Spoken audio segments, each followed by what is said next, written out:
Good morning. It is Tuesday morning. We're here at Dura line, 6:57. Shipping department opens at 7. 3 minutes. Gonna pick up a 77,000 pound load, 7,500 pound load.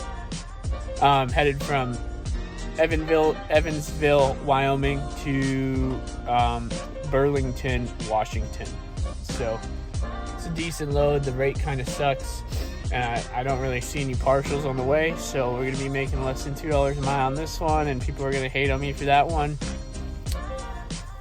You know, I get it, and like I agree, like we shouldn't take loads under $2 a mile, but running non-CDL, it's a little tough sometimes. Like CDL, if you're carrying anything over 10,000 pounds, I don't see any reason why you should accept under $2 a mile, you know. But unfortunately, you know, loads like this that are only 7,500 pounds, a lot of brokers consider them partials. You know, we try to get as much as we can. I think we're making $18.50 on this load. For me, as long as we run at an average of $2 a mile, then we're doing okay. And obviously we like to make more than that. But my first load was over $3 a mile. My second load was $2 a mile, and then this load's gonna be close to $2 a mile. I don't think exactly, but it's close. So it will average out, and then hopefully I can get something on the way home to make the whole trip even out. But we'll see. I'll keep you guys updated.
Got our nice set of reels loaded.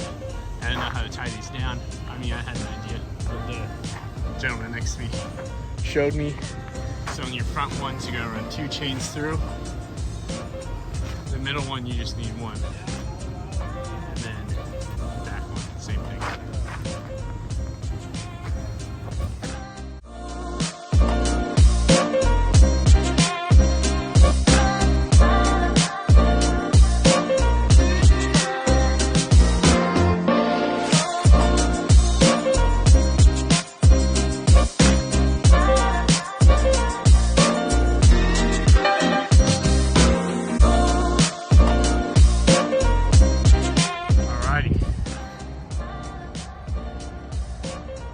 Must be my catchphrase already. At a rest stop in western Montana. Had about 30 minutes left on the clock, but I've gone through here before and there's not really too many places to stop, so I like this rest stop. It's pretty good. Anyways, this load's doing pretty well so far. I did have one of these pieces of dunnage shift a little bit. As you can see, I've been banging away trying to get it back in a good spot. I think I got it fixed pretty well now. And I threw these bungees around just to pull them in together towards each other, just for an extra safety measure. Not too bad of a load. So, in my last video, you guys will see me ask a question about whether or not I need to derate this trailer, because I'm running this truck non-CDL for the moment anyways, and it's currently with a combined, so your non-CDL limit's 26,000. I haven't hauled over 26,000. That Canon might have been on the edge, but I've been keeping it under 26,000. But the truck and the trailer combined come out to 28. So the truck's GVWR is 14. The trailer's GVWR is 14. So that comes out to 28. So I wasn't sure. A lot of people told me I needed to derate it.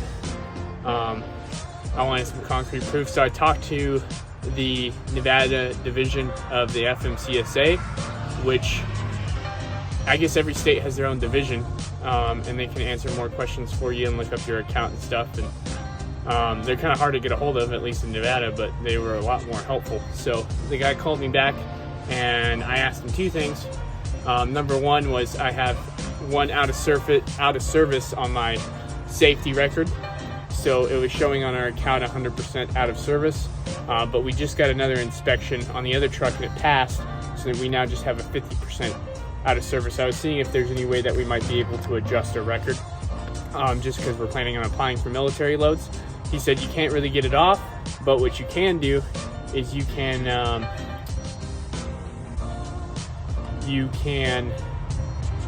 dilute it. He said just try to get as many good inspections as possible, and the more inspections you get, the more your out of service percentage will go down. So I guess it's on there. He said it stays on there for 24 months, so 2 years that stays on there. So anyways, hoping that doesn't mess us up with the military loads, but as you can see, just by getting a second inspection on there that passed, we now have went from 100% to 50%, so that's pretty good. But in regards to this truck and this trailer, he said, no, since your gross combined weight rating is over 26, it's considered a commercial vehicle and needs to be registered as such. So that sucks. That really sucks, because I thought buying a dually, I'd be better protected against being overweight because my drive axle could handle more, not knowing that I fucked myself over, and classified it as commercial and not non-commercial. So I don't know. Big gray area. It doesn't really make sense to me because I'm safer with the truck that I have, but now it's considered a commercial vehicle. So some bass-backward laws that the FMCSA has. So now comes the decision.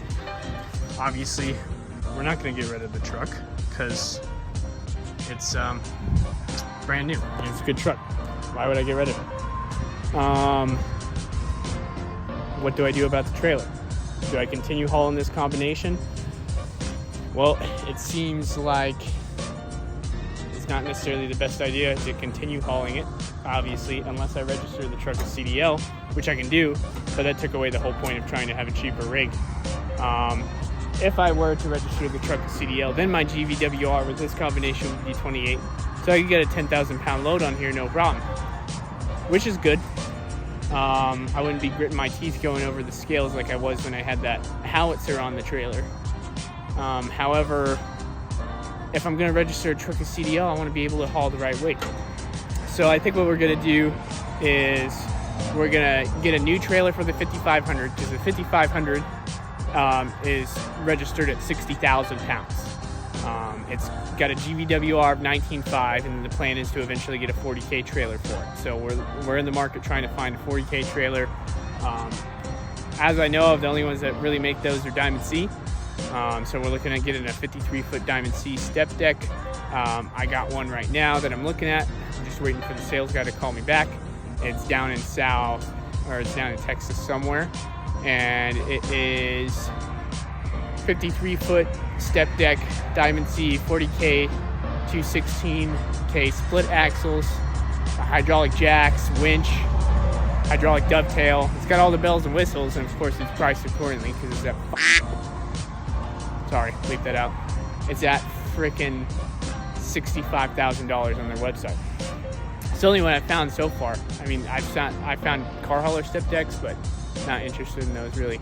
So we're gonna get that trailer for the other rig, and I'm gonna register this truck at 40,000 pounds, because whenever we do get that trailer for the other rig, then I'm gonna take the trailer that's with that rig, which is a PJ rated for 25,000, and that is gonna go with this truck, which will put the total combined weight rating on the Ram 5500 of being 59,500, and the total weight rating on this will be 39,000.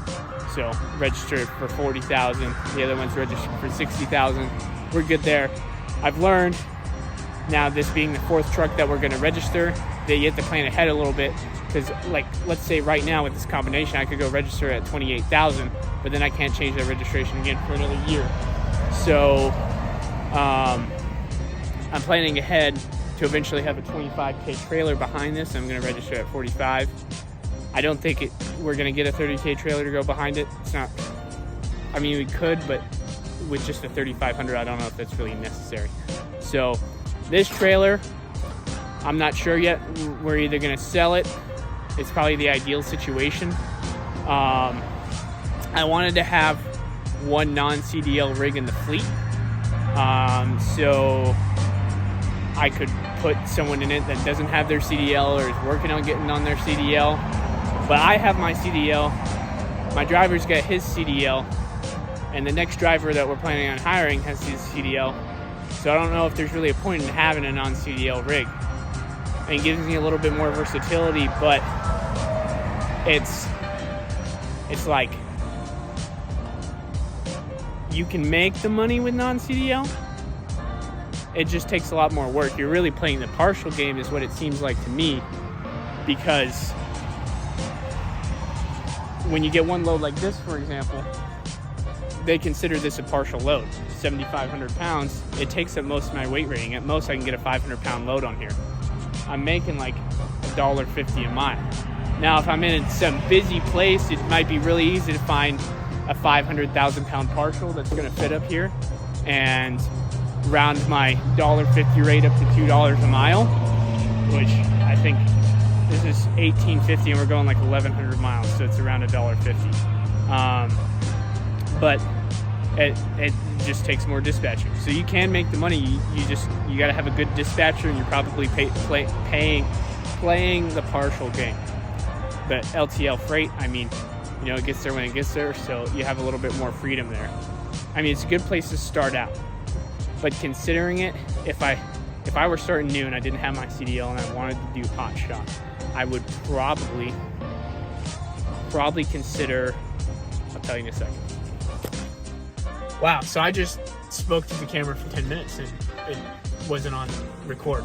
But anyways, what I would do if I was starting out new in the industry was, I was doing non-CDL, I'd probably get a 3,500 and do a 3-car hauler, single rear wheel or dually, you know, depending on how the weight ratings work out, because the partials are easier, the loading time's easier, there's less trailer maintenance, you don't have to have all the extra straps, you just need 12 straps for your cars. And you're going to have a lot more repetitive loads. You're probably not going to end up in places picking up random freight like this that they're only paying $1.50 a mile, and you know, especially if you're in California, or it seems like the car haulers do really good going up and down the 5 and up and across the 40. I don't have experience as a car hauler, so you guys feel free to jump in the comments and let me know what you think.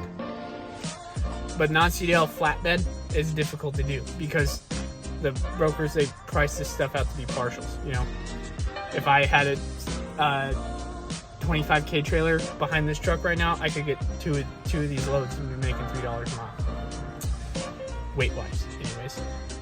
So, yeah.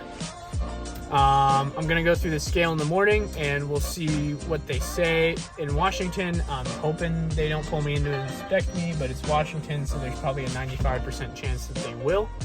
If they do, and they look at the weight ratings, and I come out at 28K, I don't know if they're going to put me out of service or not. I do have my IFTA license with me, and the truck's still on a temporary placard, because we just bought it 2 weeks ago, and you can't register a commercial vehicle until you have the dealer report of sale anyways, or the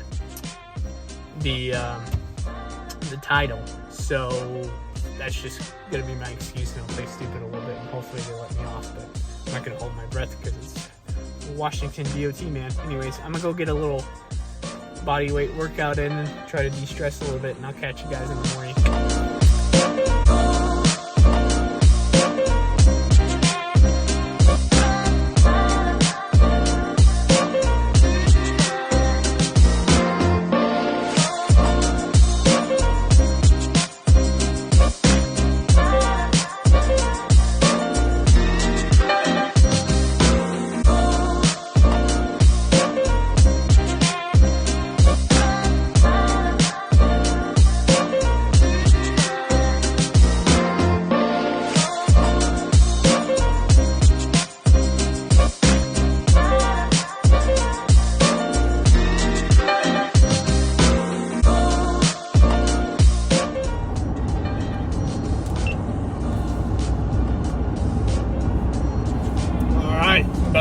Blues weigh station. Let's see.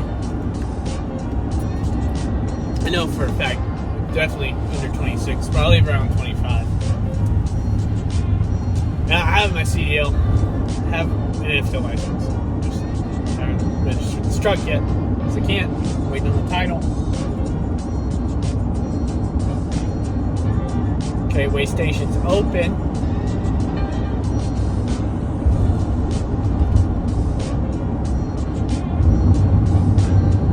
I should really just like buzz past. Like, what are they gonna do? Are they gonna chase her down? You really think they're gonna do that?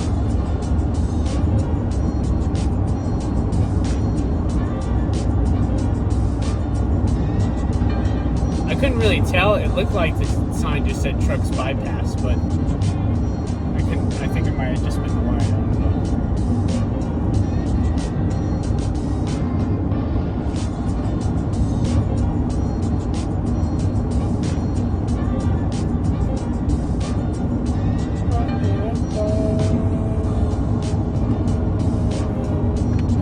Alright, pulling in. Here we go.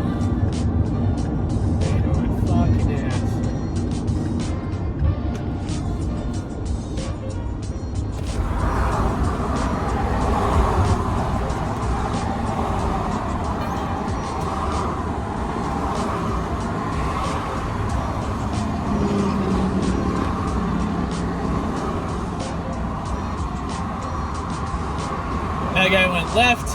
Bet you they're gonna send me right. I guess it doesn't matter. Just pick a direction. I'm going right.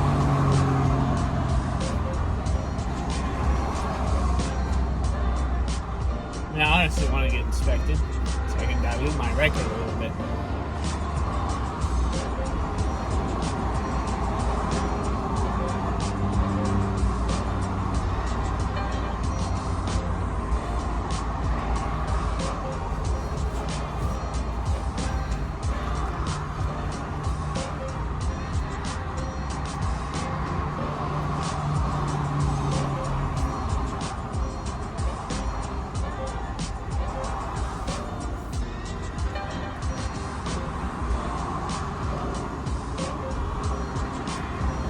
$5,200 on the steers.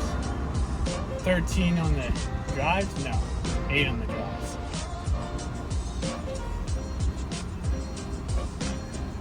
11 on the trailer axles. Green light, buddy. Ha! They're not stopping me today.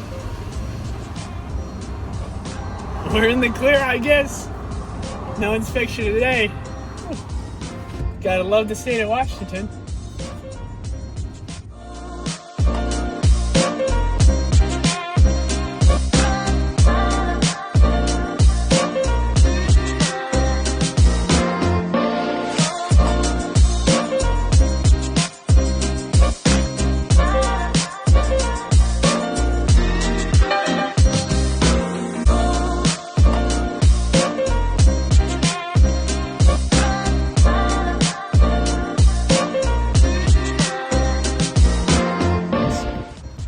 As you can see, we're empty. Drop off went super quick up here in Burlington, Washington, which is only like an hour away from the Canada border. And now I can get in the truck. I got 2 hours and 57 minutes, almost 3 hours of driving left. I got a pickup scheduled in Tacoma for 7 a.m., which is 2 to 3 hours away. So I'm driving there, and I don't know where I'm going to stay yet. I got to try to figure that out. I mean, obviously I'm staying in the truck. I just don't know where I'm going to park. I have enough time to hit a rest area and then drive there in the morning. I'm not too worried. I mean, I do want to save as much time as I can for the morning. So if possible, I'm going to sleep at the delivery. At the pickup, just in their driveway or something. It's United Rentals, but it's in the port of Tacoma. Apparently, I don't know if that sounds like it could be a congested area. I haven't really been in there before. I've picked up in Tacoma before, or delivered in Tacoma. Anyways, that is, so the one I just completed was $1,850. This next one's $1,000, hauling an empty shipping container from Tacoma to Boise, which is 500 or maybe just a little over 500. And then I'm gonna deadhead back home to Reno from Boise. So I'm going to, it should take me, I think, 5 hours to get from Tacoma to Boise. I mean, 500 miles is probably more like 6 hours. I guess we'll see. And then I should have 5 hours left on the clock, which is probably not quite enough time to get all the way home. But as long as I get over the border into Nevada, I'm not too worried. I'll just take my magnets off, unplug, and head home. Because there's a lot of stuff happening. So I'll update you all on that later. Anyways, I will see you down in Tacoma for the night.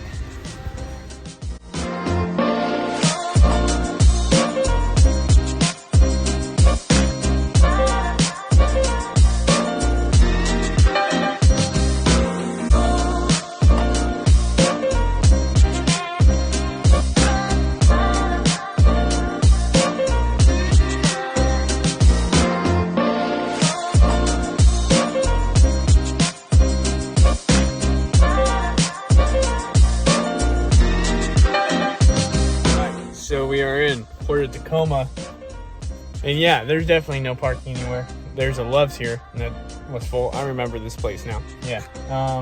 Amazingly, I did find a spot on a side street that I think we can get away with along here. So hopefully no one gives me any trouble, but it looks like there's quite a few trucks, so we're gonna send it on this one. Good morning, y'all. Slept pretty good last night. We're here picking up our first container. Just turned the clock on, doing my pre-trip, waiting to get loaded. And should be there. All right, so we got the load on board. Gonna tie it down real quick and hit the road.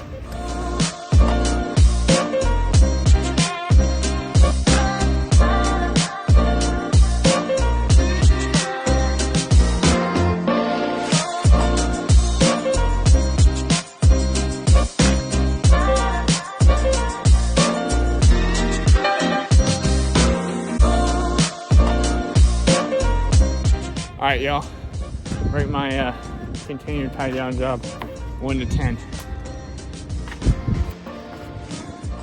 Probably overdid it on the straps. I don't need this many, but I also don't know, because you're supposed to have a strap every like 5 feet, right? So how in this situation is it just 4 points of contact? Because I got 12. This chain.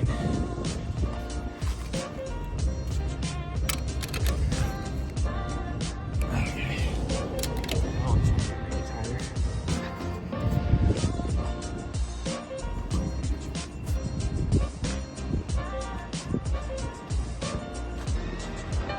All right, let's go hit the road.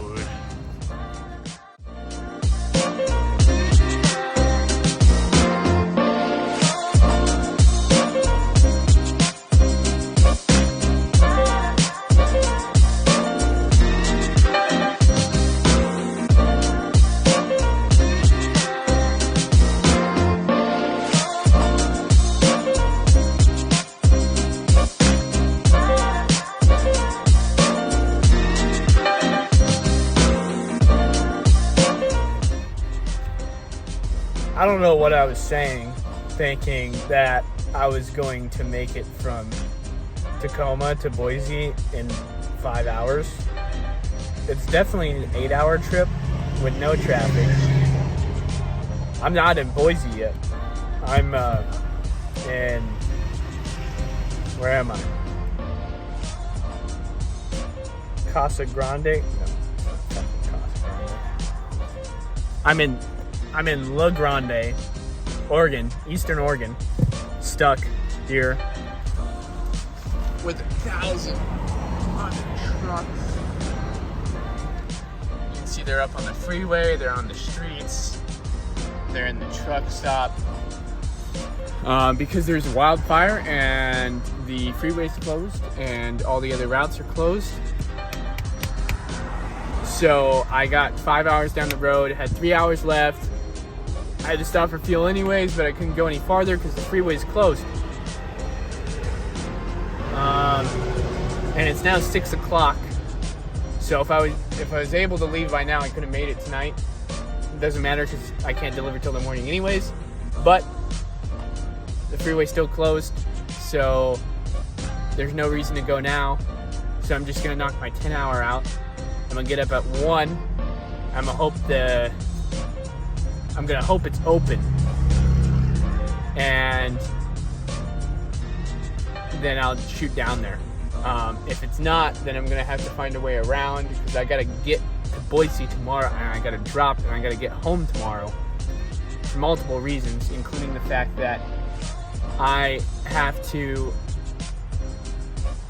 be at a concert tomorrow night that we paid hundreds of dollars for, and also I have to jump on a plane Saturday morning to go get my other truck because we had to fly our driver back because we accidentally sent him to the East Coast and he had to be back on Saturday. So anyways, always crunching the time, always running it close. You know, I'm used to it by now anyways. So I'm just chilling out, editing the videos here in the truck, and I'm gonna try to catch some Z's here in a few. It's really hot. It was like 95 degrees. It's cooled down a little bit now, but hoping that the freeway opens up tonight and I can get there early in the morning and then get home. So 3 hours to Boise plus 6 hours to Reno. So that's only 9 hours. So I'll have plenty of time on the clock, so I don't have to do any of that sketchy shit to get home. Not that I really care. If I'm in Nevada, I really don't care because Nevada's a great state. Anyways, so yeah, I'll catch you guys at 1 in the morning.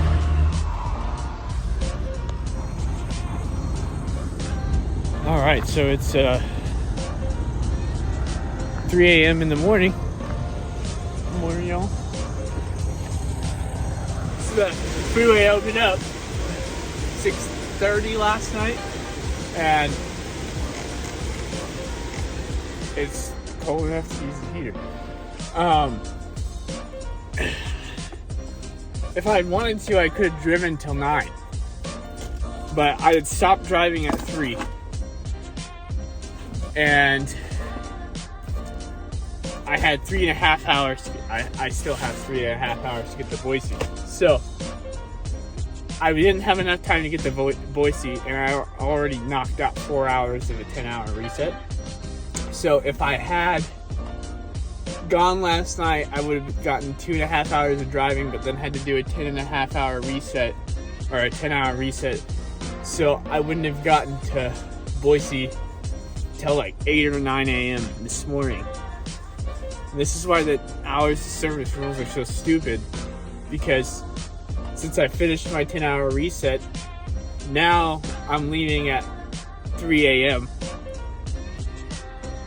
and I'm gonna get there at like 6:30.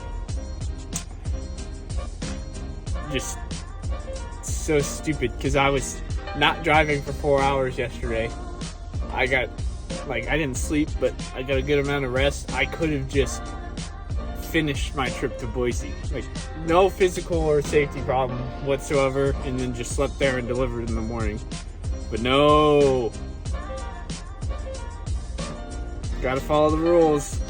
Anyways, let's go knock this delivery out and then get the hell home. Alright, rolling up to our last delivery now. Drop the shipping container, and I don't know where I'm going. I should pay attention to the GPS. Then we're gonna head home.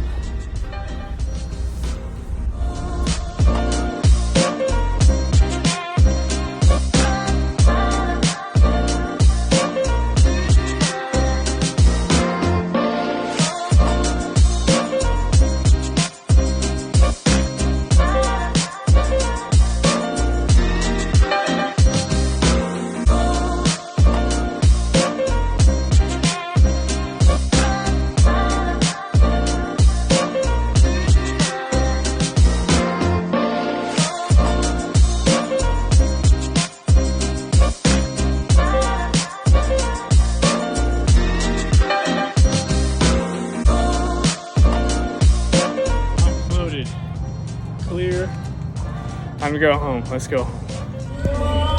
Sing it.